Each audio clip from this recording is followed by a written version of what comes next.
हरे राम राम राम हरे हरे, हरे कृष्ण कृष्ण कृष्ण हरे हरे.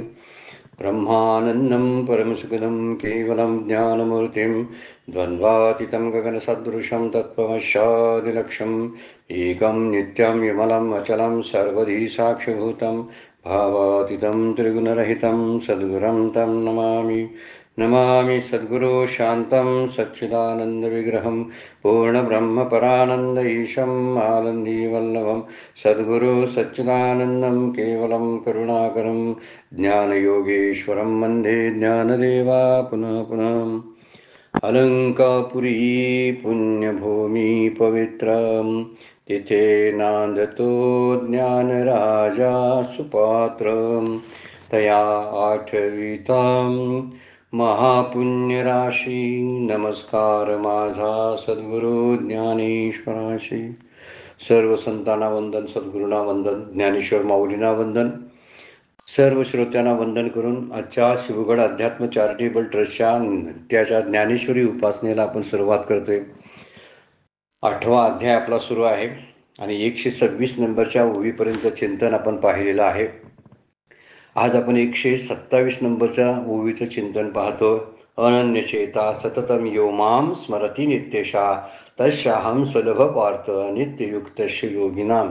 यामध्ये भक्तीची एक अट आहे, ती भक्ती नित्य असली पाहिजे. नित्य या शब्दाचा अर्थ मागच्या वेळा अभ्यासाच्या दृष्टीने आपण पाहिलेला आहे. प्रेमानं असली पाहिजे, दीर्घकाळ असली पाहिजे, निरंतर असली पाहिजे. सत्कारयुक्त शब्द वापरलेला होता, म्हणजे प्रेमानं असली पाहिजे, आदरानं आपण सगळं केलं पाहिजे. या नित्यतेला फार महत्त्व आहे. नित्यानं आपण एखादी गोष्ट करतो त्यावेळी ते परफेक्शनपर्यंत जात असतं आणि परफेक्शन शब्दाचे अर्थ आहे साधनेची समाप्ती होते. साधनेची समाप्ती होणं हे भूषणावय आहे. परमार्थामध्ये साधन करत राहणं हे का रोजचं आहेच, पण साधनेची समाप्ती होणं हे भूषणावय आहे. त्याचं कारण असं आहे, साधन संपणे याचा अर्थ जीवनमुक्तीच्या अनुभवाला सुरुवात होते. त्यानंतर साधनाचा खटाटोप राहत नाही. म्हणजे साधन सगळा संसार झाला सुफळ आणि साधन काय झालीत बाजूला पडतात, तसा प्रकार इथं आहे की जो परमार्थामधला शेवट जी कृतार्थता भोगायची आहे ती कृतार्थता आपल्या वाट्याला नाही आली तर साधनेच्या लेवललाच आपला परमार्थ राहतो आणि आपल्याला वाटतं मी साधन करतोय म्हणून मुक्त आहे. वास्तविक साधन करणारे मुक्त असू शकतील, पण मुक्त असतीलच असं त्याचे मात्र नियम असा नाही की साधन करतात म्हणून मुक्त आहे असा नियम करता येत नाही. पण जीवनमुक्त असलेले सुद्धा ज्ञानोत्तर भक्तीचं साधन करू शकतात. ते करतात, त्याचा विचारही करत असतात, कुठंतरी तीर्थयात्राही करत असतात, लोकांना उपदेश पण करत असतात, मार्गदर्शन करतात, अनुग्रहित करत असतात. त्यामुळं तेही त्यांच्याकडून घडत शकतं. मात्र प्रत्येक साधन करणारा हा साधक जो आहे तो मुमुक्षुच लेवलला राहत असतो. आपली मुमुक्षता संपली पाहिजे, हा महत्वाचा मुद्दा आहे. म्हणून पहिल्यांदा प्रपंचाबद्दल असणारा जो हवरेपणा जो आहे तो संपला की परमार्थातल्या साधनेतलाही हावरटपणा जो आहे, ज्याला शास्त्रवासना म्हणतात, ती शास्त्रवासना सुद्धा संपून जाते. पण त्याला साधन नित्यच असलं पाहिजे, प्रेमानं असलं पाहिजे, दीर्घकाळ असलं पाहिजे. दीर्घकाळ म्हणजे मरेपर्यंत. नित्य म्हणजे दररोज केलं पाहिजे साधन. जसं आपण दररोज आंघोळ करतो, दररोज जेवतो, तसं आपण दररोज साधन केलं पाहिजे, भगवंताची उपासना केली पाहिजे. आणि तिसरी गोष्ट, कधी एकदा उपासनेला बसू अशी तळमळ लागली पाहिजे. त्याला प्रेम म्हणजे सत्कारानं करावं लागतं. ही नित्यता सांभाळता आली तर अनन्यता जी आहे ती अनन्यता भगवंताशी आपोआप घडत असते. माऊलीने मागच्या ओवीमध्ये बोलताना म्हणतात, आईशी निरंतर एकवटली. अशा पद्धतीनं निरंतर माझ्याशी अनन्य झालेली जे असतात, एकवटले, अंतःकरणी मजसी लिगटले, आपलं अंतःकरण भगवंताला देऊन टाकतात. किंबहुना आपले मन करी माझे एकायतन, माझेनी श्रवणी कान भरूनी घाली. माऊलींचं 18व्या अध्यायामधली ओवी आहे. त्यामध्ये ते म्हणतात, तुझ्या अंतःकरणामध्ये मला राहायची जागा बनवून दे. याला चांगल्या प्रकारची साधना म्हणतात. आणि ज्यावेळी भगवंत आपल्या हृदयामध्ये राहतो अशी भावना करून एखादा साधक जर साधन करत असेल तर ती साधना फलद्रूप होतेच होते. आणि ही सगळ्या ज्या पहिल्यांदा कल्पनाच कराव्या लागतात, पहिल्यांदा श्रद्धेलाच पकडावं लागतं, पण तरी सुद्धा ती भावना करावी लागते. मात्र भावना नसेल, माझ्याकडे काही नाही, कुठला तरी देव कुठेतरी आहे, पंढरपुरात आहे, आणखीन आळंदीत बसलाय माझे माऊली आणि मी इथं साधन करावं, नाही. माऊली माझ्याजवळ आहेत, माझ्या हृदयामध्ये आहेत, पांडुरंग माझ्या हृदयामध्ये आहे असा म्हणून काल विचार केला होता. पांडुरंग ध्यानी पांडुरंग मनी जागृती स्वप्नी पांडुरंग अशी याला म्हणतात. ऐशी निरंतर एक वटले जे अंतःकरणी मजसी लिगटले. काया वाचा मन हे देणं जे आहे त्याला अंतःकरण शब्द एकत्र वापरला तर हरकत नाही. वास्तविक शरीराचा परमार्थ हा कालच्याच दर्जाचा राहत असतो, पण मनानं आणि अंतःकरणानं केलेला परमार्थ जो आहे तो परमार्थ श्रेष्ठ दर्जाचा ठरतो. कारण ते मनच जे आहे मला प्रपंचामध्ये गुंतून ठेवलं होतं, तेच मन मला बंधनमुक्त होण्यासाठी सहाय्यकारी होऊ शकतं. फक्त त्याकडं त्या दृष्टीनं पाहिलं पाहिजे. त्या मनाला एक माइंड युअर माइंड म्हणतात. माइंड युअर माइंड शब्दाचा अर्थ आहे तुमच्या मनाचं नियोजन करा, मनाला वळण लावा. रोजच्या रोज मनाला वळण लावलं पाहिजे. तू असं करायचंस, तू तसं करायचंस.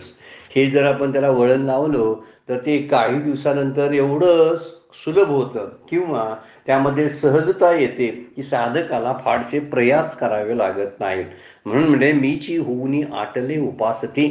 ज्याने आपल्या देहादी प्रपंचादी उपासना उपाद्या आटवून टाकलेल्या आहेत. कीर्तीचा मानाचा काय आहे, आपुलकी आसक्ती उरली नाही. मला मान मिळावा, माझी कीर्ती व्हावी, मला मोठे लोक कोणतरी म्हणावेत, मी कोणतरी मोठा शास्त्रपंडित व्हावा, माझा गाजावाजा व्हावा, मला खूप लाईक्स यावेत माझ्या कार्यक्रमांना, अशी भावना करून जो साधन करतो त्याची उपाधी अजून शिल्लकच आहे. पुढे आपण जाऊन त्या वासनांचा उपचार करणार आहोत. ही वासना डोक्यावर कुठली बसती जास्तीत जास्त, तर ती कीर्तीची वासना, ज्याला आपण लोकवासना जी म्हणतो, ती लोकवासना शेवटपर्यंत मोठ्या मोठ्या माणसांची सुद्धा जात नाही. त्यांना ही प्रसिद्धी आणि प्रशंसेची आवश्यकता वाटत असतेच. आणि जोपर्यंत अशी आवश्यकता वाटते, कोणीतरी माझं काहीतरी करावं, स्तुती करावी, प्रशंसा करावी, मला कोणीतरी टाळ्या वाजवाव्यात, हे जोपर्यंत शिल्लक राहतं तोपर्यंत मुक्तीच्या मार्गात हा अडसरच बनतो. पण त्यासाठी इथे विचार केलेला आहे, सगळ्या उपाध्यांना आठवून तो पुढे राहतो. उपाधी शिल्लक राहिली की त्या उपाधी सहित भगवंतामध्ये प्रवेश करता येत नाही. आणि म्हणून ती सगळ्या उपाध्या काढून टाकाव्या लागतात. अगदी आपण सगळं रिकामं होऊन हलकं होऊन तिथं जायचं आहे. त्याला हलकं होणं, काल आपण त्यासाठी चुंबकाचंच उदाहरण घेतलं होतं. फार सुंदर उदाहरण आहे ते. छोटा जरी चुंबक असला तरी तो लोखंड त्याला ओढून घेतं. फक्त त्याच्यातलं असणारी जी आकर्षणाची जी सामर्थ्य आहे, आकर्षित होण्याचं सामर्थ्य जे आहे, ते सामर्थ्य त्यानं काय केलं पाहिजे, विकसित करावं लागतं. तसं माझ्यामध्ये भगवंताशी एकरूप होण्याचं सामर्थ्य आहे.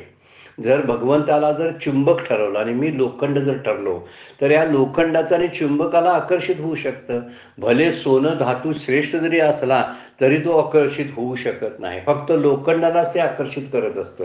ह्या गोष्टीवरून एक लक्षात येतं, जो साधन करतो तो कोणत्या पात्रतेचा आहे, तो किती वयाचा आहे, तो कसा आहे, यावर त्याचं आकर्षण ठरत नाही.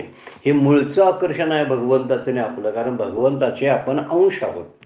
जसं आई बाळ हे ज्यांच्यामध्ये अंशतत्व भावना असते ना, तसं भगवंत आणि भक्त यांच्यामध्ये ती भावना असते. नुसते भक्तच नाही, सर्व जीव भूत सनातन शब्द वापरलेला आहे. ममे अंशो, ममे अंश शब्दाचा अर्थच आहे सगळे जीव माझा अंश आहेत. सगळे जीव, ज्याला कळलं की मी त्याचा अंश आहे तर तो त्याच्याकडे आकर्षित झाल्याखेरीज राहणार नाही.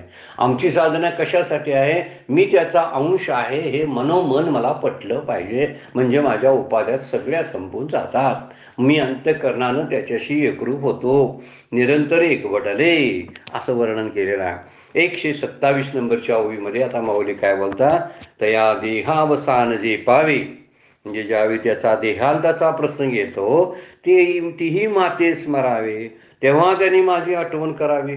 मग म्या जरी न पावावे तरी उपास्थिते कायशी, आणि नंतर मी देखील मी त्यांना जर प्राप्त झालो नाही तर उपासना कशासाठी मग करायची.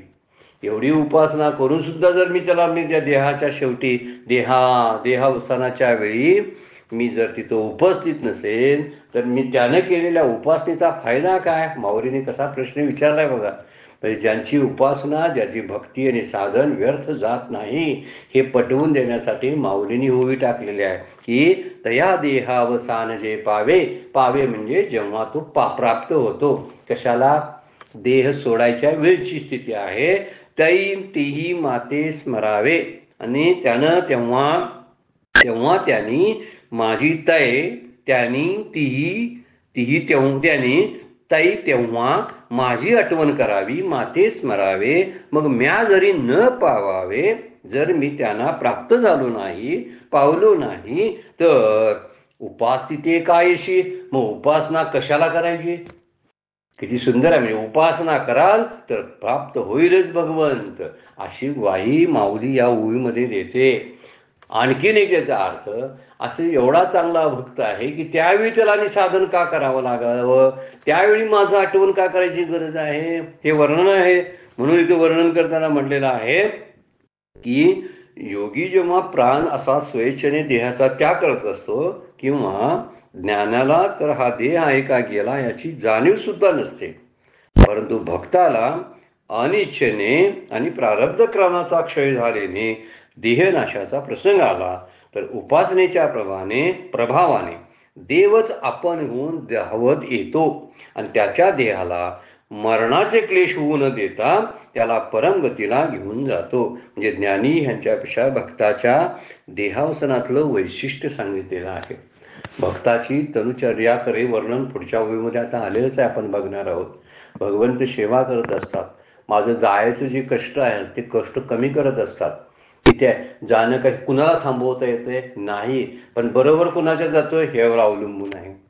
मी यमदूतांच्या बरोबर जातो की मी विष्णुदूतांच्या बरोबर जातो हे फार महत्वाचं आहे. माझे सद्गुरू माऊली ज्ञानेश्वर माऊली तुकोबा जर माझ्या वंशाला येऊन मला जर जाताना ते घेऊन गेले तर हे 4 खांदेकरी मला का उपयोगाचे. ते देहाचे खांदेकरी आहेत.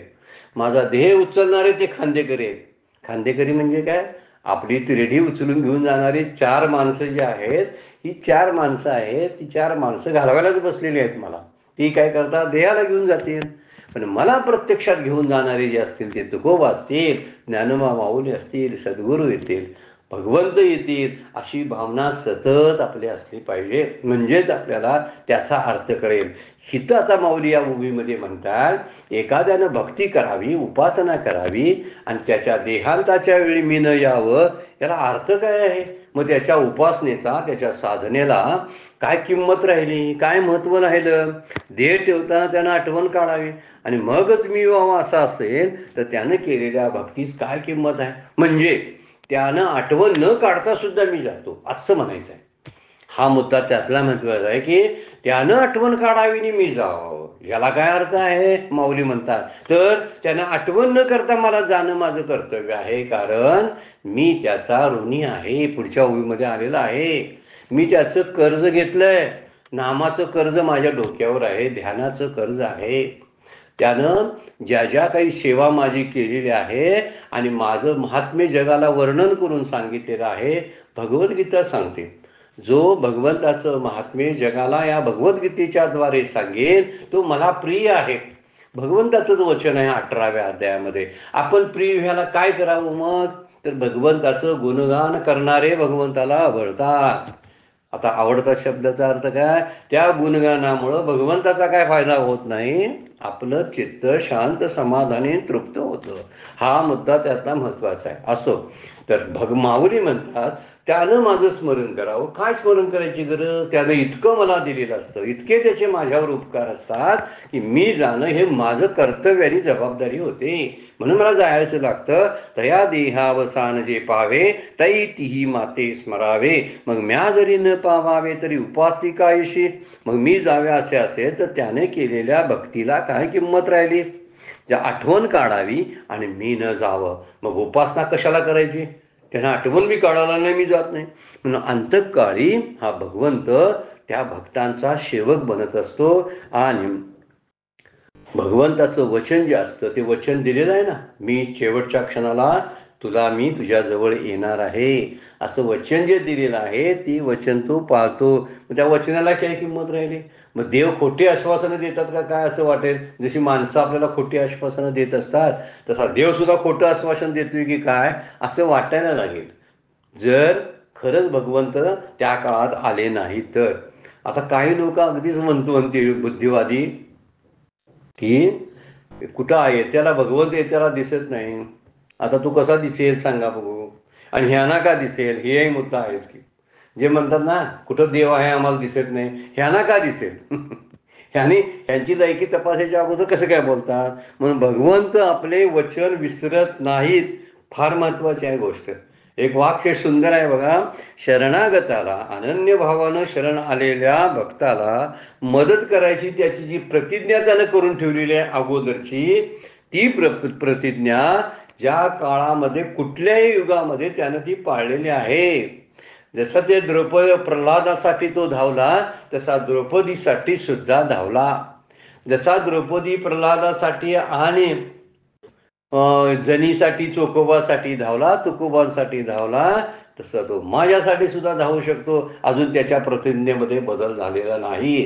प्रतिज्ञा बदलायला ते माझ्यासारखा सामान्य जीव नाही, ते भगवंत आहे, सत्ताधीश आहेत. म्हणून त्यांचं वचन आजही तसं आहे. म्हणून ते म्हणतात मी त्यांनी स्मरण करावं आणि मी न जावं. मग मी सांगितलेल्या गोष्टीला काय उपयोग? त्यांनी केलेल्या भक्तीला काय किंमत राहिली? म्हणून त्यानं भक्ती केली तर माझ्यावर त्याची जबाबदारी पडते, माझ्यावर त्याचे उपकार होतात. आणि उपकाराची परतफेड करायलासाठी भगवंत येतात. उपकाराची परतफेड करणारे आपल्याला प्रपंचामध्ये फार कमी दिसतात. उपकार घेतात पण अपकारामध्ये रूपांतर करून देतात. अशी आपल्याला लोक समाजामध्ये खूप बघायला मिळतात. ज्यांच्यावर उपकार करावे ते विसरून जात असतात. आणि विसरून जाणं हेच खरं गोष्ट आहे त्यांच्याकडे. फार विसरून जातात लोक. जे केलेलं चांगलं चांगलं कुणाकडून असेल, पण भगवंत कधी विसरत नाही भक्ताला. सगळ्यामुळे आपण सर्वांनी विश्वास ठेवावा की तो नित्य नियमानं आपल्या संकटात धावून येतोच येतो. म्हणून हाच विचार इथं सांगितलेला आहे. 128 नंबरच्या ओळीमध्ये बोलतात, पैरंकू एक आडलेपणे, एक उदाहरण दिलेलं आहे. काकुळती धावगा धाव म्हणे तरी त्याची निघलानी धावणे काय न घडे मज. एखादा रंकू म्हणजे एखादा सामान्य जीव आहे ज्यानं भक्तीच केली नाही. रंक म्हणजे सामान्य क्षुद्र व्यक्ती, कमी दर्जाची व्यक्ती. कमी म्हणजे काय? कमी जास्त असं म्हणजे ज्यानं भक्ती केली नाही असा भक्तिहीन, त्याला रंकू शब्द वापरला. पै रंकू एक आडलेपणे, तो कुठंतरी काय झाले आहे, अडचणीत आलेला आहे, रोगादी क्लेश आहेत त्याला, आणि त्यामुळं तो क्लेशानं दीन झालेला आहे. आणि प्रारब्ध कर्माचा क्षय न झाल्यामुळे त्याचा प्राणही लवकर जात नाही. असा एखादा पामर असेल आणि तो अडला असेल, रंकू एक अडलेपणे, रंकू म्हणजे पामर, तो अडला असेल. काकुळती धावगा धाव म्हणे, काकुळतीला येऊन देवा धाव धाव, माझी संकटातून दुःखातून मुक्तता कर, असं जर म्हणू लागला तर त्या दुःखाच्या साठी काळात मला धावणं घडत नाही का? मी जात नाही का त्याला सोडवायला? त्याने भक्तीच केलेली नसते असा रंकू आहे तो. पण तरी तयाची निगलानी धावणे, त्याच्या त्या दुःखामध्ये माझं धावणं घडत नाही का? मी धावून जात नाही का? काय न घडे मज. शेवटी प्रश्नचिन्ह आहे वास्तविक, पण ज्ञानेश्वरीच्या कुठल्याही ओळीमध्ये प्रश्नचिन्ह वापरलेली नाहीत. नंतरच्या लोकांनी कुणी वापरले असतील, पण बऱ्याच ठिकाणी प्रश्नार्थीच आहेत. बऱ्याचशा ओव्या प्रश्नार्थी आहेत, त्या वाचण्यावर आपल्याला अवलंबून राहतात. इथं काय म्हणतात, तर तयाची निगलानी धावणे काय न घडे. मगाची ओवी होती ती बघा, तरी म्या जरी न पावावे तरी उपासती कायशी. मग उपयोग काय त्याचा उपासनेचा? आणि इथं म्हणतात काय न घडे मज, धावणे काय न घडे मज. एवढा काकुळतीला येऊन म्हणतो की त्यानं भक्ती काही केलेली नाही, पण तो जीव मात्र भगवंताचाच लेकरो आहे ना. तो कोणी असू दे, पशु असू दे, चतुष्पादादी आगवे, वर्णनच 9व्या अध्यायामध्ये केलेलं आहे.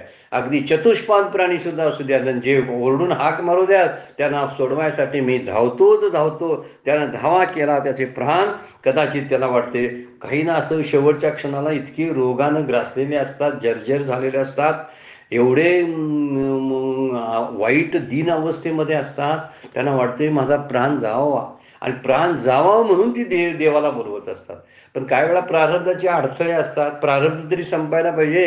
देव काय आपल्या पदरचं काही कमी जास्त करत नाही ना, ते प्रारब्ध संपवण्यासाठी म्हणून संतांना विनंती करावी सारखी. आपण संतांना बोलवत नाही, त्याचं ती गोष्ट मोठी वाईट आहे. देवापर्यंत जाण्यापूर्वी संतांना सांगावं. संत सगळी व्यवस्था करत असतात, म्हणून हा मोठा विचार आहे. आपण संतांचं ऐकावं, वानावे ऐकावे तेची सदा. काय हे कशाबद्दल म्हटलेलं आहे, तर ती माझीच मूर्ती आहेत म्हणतात भगवंत. आत्मज्ञानी चौकडी संतजी माझी रुपडी. मग त्या माझ्या रुपड्यांना त्यांना सांगायला काय बरोबर, काकुळती खरी त्यांना येते. म्हणून देव प्रारब्धामध्ये बदल करणार नाही, पण संत करू शकतात, सद्गुरू करू शकतात. हा मोठा मुद्दा आपण लक्षात ठेवला पाहिजे बरं काय. हरिकृपे त्याचा नाश होय, जसं वर्णन केलेलं आहे नाथाने आपल्या हरिपाठामध्ये, की एका जनार्दनी भोग प्रारब्धाचा हरिकृपे त्याचा नाश होय. आणि या हरिकृपा संतांच्या द्वारे होत असते. संतांच्या द्वारे हरिकृपा, सद्गुरूंच्या द्वारे हरिकृपा आपल्यावरती आपल्याला भोगायला मिळत असते. आणि त्यामुळं अशी हरिकृपा झाली तर एका जनार्दनी भोग प्रारब्धाचा हरिकृपे त्याचा नाश होय. प्रारब्धाचा भोग पण नाश करायची हिंमत जी आहे ती फक्त संतांच्याकडे, सद्गुरूंच्याकडे आहे. भगवंत नियमाप्रमाणे चालतात, पण नियमामध्ये दुरुस्ती ज्या असतात त्या दुरुस्त्या करणारे संत असतात. हा मोठा महत्वाचा मुद्दा आहे. म्हणून इथं भक्ती केली नाही त्यानं, पण संकटात सापडलाय, पण धावा करतोय ना. आपल्या नातलगांचा धावा केला नाही, डॉक्टरना बोलवा असं म्हटला नाही, तर त्याऐवजी म्हणतो माझे प्राण जात नाही तर माझ्यासाठी तू धावून ये, असा धावलाय का नाही. खूप उदाहरणं आहेत, आपल्याला पण अनुभवात येणारी उदाहरणं आहेत. ज्यांनी खरोखर प्रेमानं त्याला बोलवला असेल तर बरेच जर आपल्यातले ऐकणारे श्रोते त्यांना सुद्धा हा अनुभव असेल की मला कसं संकटातून सद्गुरूंनी, संतांनी आणि भगवंतांनी काढलं होतं. ही मागची उदाहरणं तर खूप आहेत, पण आपली रोजची उदाहरणं आहेत ना. द्रौपदीनं अगोदर नातलगांचाच धावा केला होता ना.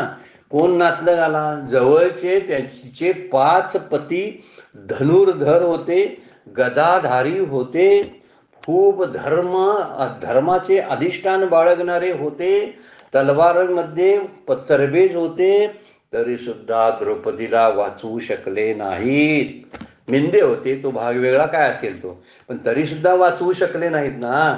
पण हा सगळा नियम मोडून वाचवलं कोणी, हा त्यातला एक मुख्य गोष्ट आहे. शेवटी भगवंतानाच बोलवलं तिनं, पण अगोदर एक मोठी चूक केली होती की तिनं कुणाला बोलवलं, भीष्माचार्यांना, द्रोणाचार्यांना, आपल्या 5 पतींना बोलवलं, पण कुणी तिची दखल घेतली नाही. पण दखल घेणारा तोच आहे. म्हणून शेवटचा अंत न पवे कोणी, दुसरे सोडविना कोणी. माहे बाप म्हणलेला आहे, सोडविना कुणी देशीचा चौधरी आणिक सोयरी भली भली. एका चक्रपाणी वाचूनी तुला कोण सोडवणार, तुकोबा म्हणतात, तुला कोणी सोडवणार नाही. शेवटचा दिवस गोड करायचा असेल ना तर ह्याला गोड घालावं लागतं अगोदर, आणि त्याचं गोड नाम घ्यावं लागतं, तर शेवटचा दिवस गोड होतो. नाम गोडच आहे, त्या गोड नामाला आपल्या बोलण्याने आणि भगवंताच्या सान्निध्यामध्ये अधिक गोडपणा येतो, आणि माझा शेवटचा दिवस सुद्धा गोड करून तो टाकतो. म्हणून द्रौपदीनं शेवटी कुणाला बोलवलं, भगवंतानं बोलवलं. उदाहरण गजेंद्राचं आहे. भागवतामध्ये गजेंद्र मोक्षाची फार मोठी सुंदर कथा आलेली आहे. सर्वांना ती कथा माहिती आहे. गजेंद्र मोक्षाची, गजेंद्र नावाचा हा हत्ती आहे, प्रमुख हत्ती आहे, त्याच्या टोळीतला प्रमुख हत्ती आहे. पण जेव्हा एका जलाशयामध्ये क्रीडा करत असताना एका मगरीनं त्याचा पाय पकडला. त्याच्या सगळ्याच्या बायका ज्या म्हणजे हत्तीनी, त्याचे मित्रमंडळ मोठे मोठे बलाढ्य हत्ती त्याच्या भोवती होते. पण जेव्हा मग त्यांनी प्रयत्न केले असतील त्यांच्या पद्धतीनं, पण मगर जेव्हा घेऊनच जाणार आहे असा काकुळतीला आल्यानंतर त्याने काय भक्ती केली होती काय सांगा बघू. काही भक्ती वगैरे केलेली नव्हती. मागच्या जन्माचा तो थोडासा योगभ्रष्ट होता. भागवतामध्ये तो कथा आहे. असो, आपल्याला मुख्य मुद्द्यावर जायचं आहे, तो म्हणजे भक्ताचा. तो भक्त किती रंकू असू दे, रंक शब्द वापरलाय ना, की रंकू एक आडलेपणे आडलाय ना, त्याला मदत करायची. गजेंद्रांना मदत केलीच, द्रौपदीला मदत केली. प्रल्हादाला न बोलवता गेला, मागे पुढे उभा राहे सांभाळित, आलिया आघात निवारया, योग क्षमत्याचा जाणे जडवारी, वाट दावी करी धरून या. तुका म्हणे नाही विश्वास ज्या म्हणे, पहावे पुराणी वाचून या. आता काय पुराण बघायची काय गरज नाही. पुराण का बघा म्हणतात, तर भागवतातले उदाहरण घ्या म्हणतात. ते प्रल्हादाचं उदाहरण भागवतामध्ये आहे, द्रौपदीचं उदाहरण आहे, गजेंद्राचं उदाहरण आहे. म्हणून तुकोबा म्हणतात पुराणात जरी बघा दाखले त्याचे दिलेले आहेत, आणि शेवटी तुम्ही पण अनुभवा.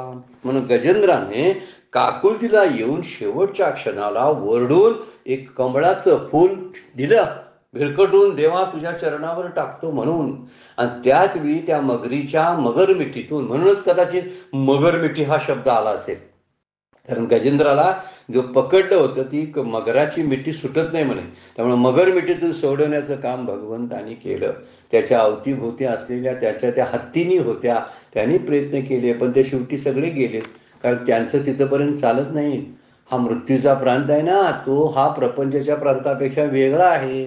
तिथं प्रवेशच करता येत नाही, आणि तिथं जाऊन सोडवता येणं सोडाच, तिथं जाताच येत नाही मुळात, असा तो प्रांत आहे. आमचा प्रांत हा प्रापंचिक व्यवहारात, त्या व्यवहारातून मृत्यूचं हरण करता येत नाही, प्रारब्ध बदलता येत नाही.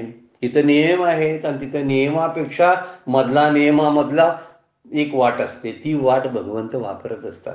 त्यांच्याकडे एक दिलेला असतो तो अधिकार. तसा एखादा जर असा गजेंद्रासारखा, द्रौपदीसारखा, प्रल्हादासारखा त्रिविध तापानं गासलेला आहे, तर त्याला मदत करण्याचं काम सुद्धा एखादा त्रिविध तापानं आहे, तर सर्व प्रयत्न थकले. आता त्याला कळतं देवाशिवाय कोणी नाही, देवाशिवाय कोणी नाही असं वाटणं ही भक्तीची उच्च अवस्था आहे. मनापासून वाटलं पाहिजे आपल्याला, बरं काय, मला आधार फक्त भगवंताचा आहे आणि कुणाचाही मला आधार नाही, अशी अवस्था वाटली पाहिजे. किती मी प्रयत्न केले तर ह्या प्रयत्नाला काय उपयोग होत नाही असं जाणवलं पाहिजे. म्हणून जर असं कळलं तर त्याचं दुःख जाणून भगवंत धावत येत नाहीत का, असा प्रश्न माऊली विचारतात. रंकू एक आडलेपणे काकुळती धाव म्हणे, तरी तयाची निग्राणी धावणे काय न घडे मज. मी काही जात नाही काय धावायला त्यांच्याकडे. म्हणून किती आपल्यावर मोठी मोठी संकट आले तर कुठल्या पाहुण्या पयांचा धावा कधी करू नये, तर कुणी सोडवणाऱ्याच्यात कोण आहे, आणि पाहुण्यांना आपल्याला त्यांच्याकरवी मदत करायला लावणारा कोण आहे. करतील माणसं मदत, पण केव्हा करतील, त्यांना भगवंताची प्रेरणा मिळाली तर मदत करतील.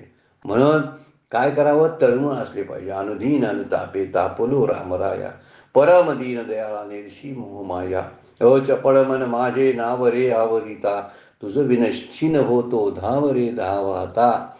हे सगळं धावणं जे आहे, हे धावणं तोच करू शकतो, तो तात्काळ धावून येऊ शकतो. म्हणजे कानपत्राचा अभंग सुद्धा काल आपण बघितला होता ना, हरिणीचे पळा पाडस व्याघ्रे धरी येले, तैशे मज झाले, असं तुम कानपत्र आपल्या अवघामध्ये. नको देवराया अंत असा पाहो, प्राण हा सर्वता जाऊ पाहे, तुझं विन न दिसे, तुझं विन ठाव न दिसे त्रिभुवनी, धावे हो जननी विठाबाई. कानपत्रा कशा बोलतात बघा, तुझ्याशिवाय दुसरा ठाव मला नाही, तुझं विन ठाव न दिसे त्रिभुवनी, धावे गाव जननी विठाबाई, मोकोलुनी आस झालो उदास, घेई कानो पात्रेस हृदयास. काय सुंदर तळमळ मांडलेली आहे कानोपात्राने बघा. त्यांच्यावर आलेल्या प्रसंगाचं त्यांचं चरित्र बघावं आपण. त्या चरित्रामध्ये त्यांना कोणता त्रास झाला. संतां इतके त्रास आम्हाला झाले नाहीत बरं काय. आम्ही संतांच्या पेक्षा फार वैश्विक सुखामध्ये खूप ब्रह्मांड आहे, त्यांना विषयातलं कुठलं सुख मिळालेलं नाही, त्यांच्या प्रारब्धानंच ते मिळालेलं नाही. आणि ते त्यांना म्हणतात आम्हाला मिळालं नाही म्हणून बरं झालं, मिळालं असतं तर आम्ही काहीच केलं नसतं, बरं झाले देवा. निघाली दिवाळी माझी निघाली नसते ना, तर मला भगवंताची आठवणच झाली नसती, असे तुकोबा बोलतात. काय सुंदर मांडणी करतात बघा. आणि आम्ही दुःखांचे भाऊ करतोय.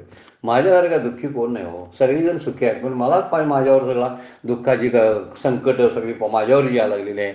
असं कारण नसताना आपण बडबडत असतो ना, नाही बडबडण्यातून आपण बाहेर पडलो पाहिजे, तरच आपल्याला लक्षात येईल की भगवंताची शक्ती कसली आहे, केवढी आहे.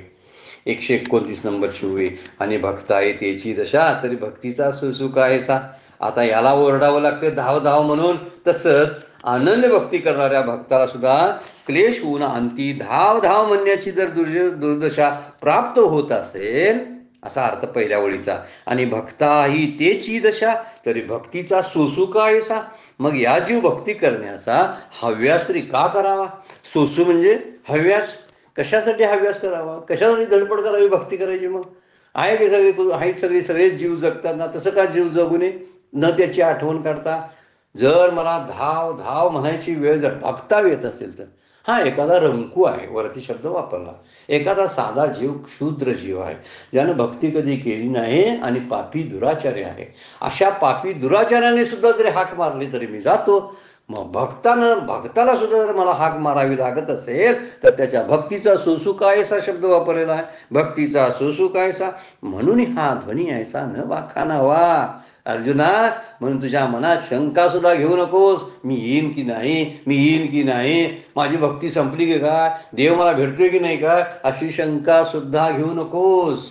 तू तुझं कर्तव्य करत राहा, तू तुझ्या नामाची निष्ठा ठेव, तू तुझ्या ध्यानाशी निष्ठा ठेव, तू तुझ्या तत्वाशी निष्ठा ठेव, म्हणजे तुला भगवंताची निष्ठा आपोआप प्राप्त होईल. म्हणून म्हणतात सामान्य माणसाप्रमाणे त्यालाही मरणाच्या वेळी क्लेश होतील असं बोलू नये. म्हणून हा ध्वनी, ध्वनी म्हणजे बोलणे, म्हणून हा ध्वनी ऐसा न वाखा नावा. वाखा नावा म्हणजे न बोलावा. ध्वनी म्हणजे शब्द, म्हणजे तू असं बोलू नकोस, तोंडानं म्हणू सुद्धा नकोस देव येतील की नाही. कारण मागची शंका मनाची तयार करून घेतलेली होती बघा, की मी हे काय करावं, म्हणजे कसा ते वेळी वैसवी कवने, मग कवने निरोधी करणे, ते काह्याचे अंत करणे प्रणव सरावा, मग ऐशी हा ओ धनी झने थारा दिशी गा म्हणी, शेवट केलेला होता. त्या श्लोकाच्या अगोदरची ओवी शेवट केलेला होता भगवंत माऊलीने, आणि त्याच्यावर ही ओवी टाकलेली आहे. त्या ओवीचा 123 नंबरच्या ओवीशी संबंध आहे, 129 नंबरचा. अजूनही पाठीमागे जाऊन थोडंसं पहा तुम्ही, आपल्याला लक्षात येईल. म्हणून म्हटलं ज्ञानेश्वरी घेऊन ऐकायला बसलो आपण तर हे बऱ्यापैकी आपल्याला लक्षात येतं, नाही तर लक्षात येत नाही. त्यात ज्ञानेश्वरीमध्ये आपल्याला खुणा पण काही करता येतात. या शब्दाचा असा असा अर्थ आहे, किंवा याच्यावरचं असं चिंतन आहे. थोडक्यात पेन्शिलनं आपण आपल्या ज्ञानेश्वरीवरती नित्याच्या रोजच्या वापराच्या लिहू शकतो. असो. आणि भक्ताही त्याची दशा, भक्तावर पण असा प्रसंग जर आला तर त्यांना आयुष्यभर उपासना केलेली आहे, आयुष्यभर साधना केलेली आहे, आणि तरी सुद्धा भक्ताला सुद्धा देवाला बोलवावं लागते. ह्याला अर्थ काय आहे असं माऊली म्हणतात. जर माझ्या भक्ताची सर्वसामान्यासारखी अवस्था होणार असेल तर माझ्या भक्ताने ती भक्तीचा हव्यास का करावं? म्हणून भक्ताच्या देहावसानाच्या वेळी कसे होईल अशी तू शंका घेऊ नकोस. म्हणजे ध्वनी ऐसा न वाखा नवा. सामान्य दिनदुबळ्यासाठी तो धावून येतो, मग कधीच भक्तीनं स्मरण नाही अशा पाप्यासाठी धावतो. मग भक्ताला तो दूर का करेल? म्हणून भक्ताला दूर करण्यासाठी त्याला का बोलवावं लागेल? भक्ताला बोलवावं पण लागणार नाही, काय स्मरण सुद्धा करायची गरज नाही. म्हणजे काय, तू ये आणि मला माझ्या ह्या दुःखातून क्लेशातून बाहेर काढ असं म्हणायची काही गरज नाही. मग ही जन्मभर जी केलेली असते भक्ती, त्या भक्तीचा उपयोग काय? मग रंक मगाशी सांगितलेला आणि भक्त यात भेद काय राहिला? किंवा सर्व संग त्याग त्यानं केलेला आहे, त्याला का उपयोग झाला? म्हणून तो स्मरण करण्यापूर्वी मी उपस्थित असतो हे खात्रीने लक्षात ठेव, हेच सांगायचंय त्याला. म्हणून असा ध्वनी कायसा न वाका नावा, याचा अर्थ काय होतो?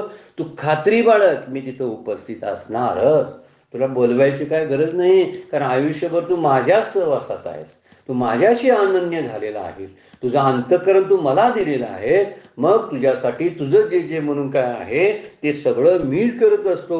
म्हणून मागे पुढे उभा राहे सांभाळित. तुका म्हणे भक्तासाठी देव धावे पाठोपाठी. तुकाराम महाराज म्हणतात भक्तासाठी देव पाठोपाठी धावतो. 12व्या अध्याय आपल्याला सांगतो ना, तेषामहं समुद्रता मृत्यू संसार सागरात भवामी न चिरत पाळता मय्या वेशित चेतसाम. काय सुंदर वचन दिलेलं आहे ना, आश्वासन. तेषामहं समुद्रता मृत्यू संसार सागरात. या मृत्यूसागरामध्ये त्याला तरुण ओढून घेऊन जाण्याचं काम मी करत असतो. त्याच्यावरती माऊलींच्या ओव्या आहेत ना 12व्या अध्यायातल्या, 8 नंबरचा श्लोक असेल कदाचित, येशामहं समुद्धरता, त्याच्यावरच्या ओव्या वाचण्यासारख्या आहेत. तेवी मी तया जैशी असती तैशी या कळी काळ नोकुनिया घेतला पट्टा एरवी तरी माझी या भक्ता आणि संसाराची चिंता, काय समर्थाची कांता कोराण्य मागे तैशे ते माझे कलत्र हे जाणजे काहीशी न लाजे तयाची नेहमी. फार सुंदर ओव्या 2-4 टाकलेल्या आहेत त्याच्यावरती, तेशामम समुद्रतावरती, अतिशय सुंदर. तैसे ते माझे कलत्र हे जाणीजे, अरे ते माझे कुटुंबीय असतात. कलत्र हे जाणीजे काहीशी न लाजे तयाची नेहमी, त्यांचं करायला मला लाजच वाटत नाही, मी त्यांचं काय वाटेल ते काम करतो. केवढं मोठं आश्वासन माऊली देतात बघा. माझी भक्ता, माझ्या भक्त आहे आणि संसाराची चिंता, त्याला संसाराची चिंता पडलेली आहे. समर्थाची कांता कोरांना मागे. समर्थ म्हणजे राजाची राणी काय भिक्षा मागायला जाईल काय? माऊली कसं बोलतात 12व्या अध्यायामध्ये. हिथं तोच विचार आहे. आणि भक्ताची त्याची दशा, तरी भक्तीचा सोसुकायचा. कशाला भक्ती करायची मग? तुला त्या भक्ताला जर त्यांना आठवावं लागत असेल आणि मग देव येत असेल, मग त्याच्या जन्मभर केलेल्या सेवेचा काय उपयोग झाला, असा माऊलीने प्रश्न विचारतात. आणि त्या ठिकाणी 12व्या अध्याय म्हणतात, माझी भक्ता संसाराची चिंता कशी असेल सांगा बघ. हे समर्थाची कांता कोरांना मागे तैसे ते माझे जाणीजे, तैसे ते माझे कलत्रे जाणे, तैसेवी मी तया जैसे असती तैशी या कळी काळ नोकून या घेतला पट्टा. माऊली कसं बोलतात बघा. कळी काळाला विरोध करून, कळी काळाचे नियम मोडून मी त्याला जवळ करतो. वा, सुंदर आहे.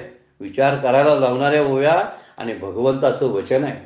साक्षात भगवंत बोलतात गीतेमध्ये, मी तुला नेणार आहे म्हणून, पहिलं तरी घेऊन जाणार आहे, तू फक्त असं कर. काय कर ते सांगितलेलं आहे अगोदरपासून आपण बघूया. अनन्य चेता सततम योमा स्मरती नित्येशा. एवढी साधना तुझी तू रोजच्या रोज करत जा, म्हणजे तुला तारून नेण्याचं काम जे आहे ते मी करेन. म्हणजे सामान्य असणारा आणि भक्त याच्यामध्ये भेद दाखवण्याचं कारण आहे. सामान्य जीवाला सोडवत नाही असं नाही, पण माऊली म्हणतात त्यानं काकुळतीनं त्यांचा धावा केल्यानंतर मात्र देव सोडवतो. जरी त्यानं जन्मभर अजिबात नाम घेतलेलं नसलं तरी सुद्धा सोडवायला येतो. पण देवच आठवला तर बरं, शेवटच्या क्षणाला पाहुणा नाही आठवला तर बरं, नातवंड मुलं नाही आठवली ती बरं, मला सोडवायला या, मला उचलून न्या, माझं हे करा, माझं ते करा. हे कोण आठवायला पाहिजे? कुणाला स्मरावा?